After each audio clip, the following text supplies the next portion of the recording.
a sad Marita će biti Snjeguljica, a ja Petar Pan u jednoj lijepoj proljetnoj bajci za djecu. Ljudi, ovo više krenuti. Za 3 minuta. Ko si ti? Pocahontas. Snjeguljica. Ovo si čak i vidiš šta sam. Petar Pan. Di su mobiteli? Ovo je zlatokosa koju trebaju pronaći na kraju. Uglavnom, spremni smo klincima imati proljetnu bajku. Zvončicni prah.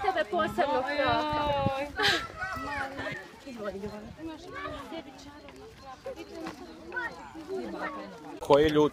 Zašto si ljut? Ja sam ljut. Ljut sam. Imam škrinju. Našli smo škrinju u šumi. Štaglju. U šumi. U škrinji je bio papirić na kojem je pisao da je prvi znak kraj bunara. Tako da idemo sad kod bunara vidjeti kaj ima kod bunara.